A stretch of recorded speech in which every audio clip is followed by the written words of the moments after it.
बहुत ही important concept है जिसका नाम है स्ट्रक्चर ऑफ स्पर्म। स्पर्म के स्ट्रक्चर के बारे में हम पढ़ते हैं, ठीक है। इसमें 3 भाग होता है, एक होता है हेड, एक होता है मिडिल पीस, ठीक है, और एक होता है टेल।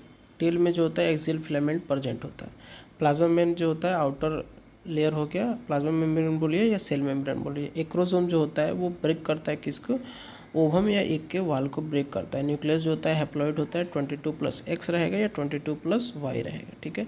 प्रॉक्सिमल सेंट्रियोल जो होता है, प्रॉक्सिमल सेंट्रियोल जो होता है वो मदद करता है किसको, जाइगोट को ब्रेक डाउन करने में, यानी ब्रेक डाउन ऑफ जाइगोट के ब्रेक डाउन करने में मदद करता है कौन, प्रॉक्सिमल सेंट्रियोल, ठीक है। ये नेक रीजन होता है, ठीक है। उसके नीचे होता है डोर्सल सेंट्रियोल, नेक रीजन के नीचे होता है डोर्सल सेंट्रियोल। और माइटोकॉन्ड्रिया को आप लोग जानते हैं कि पावर हाउस ऑफ सेल कहते हैं, जो कि मिडिल पीस में प्रेजेंट होता है 30 से 35 इन नंबर। एक्रोसोम जो होता है कैप लाइक स्ट्रक्चर होता है, ठीक है। स्पर्म जो होता है बेसिक इन नेचर होता है, पीएच होता है 7.3 से 7.7 तक।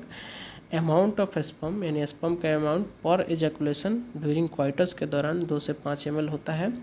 और नंबर ऑफ स्पर्म, स्पर्म का नंबर कितना होता है, तो स्पर्म का नंबर जो होता है 200 से 300 मिलियन होता है। कितना होता है, 200 से 300 मिलियन होता है पर इजैकुलेशन के दौरान, ठीक है। एक बहुत ही इंपॉर्टेंट नोट है जिसमें क्या बोला गया है कि 60% ऑफ टोटल यानी टोटल स्पर्म के 60%, टोटल स्पर्म के 60% जो होता है नॉर्मल शेप और साइज में होता है, जिसमें से 40% जो होता है वो शो करता है विगरस मोटिलिटी को शो करता है।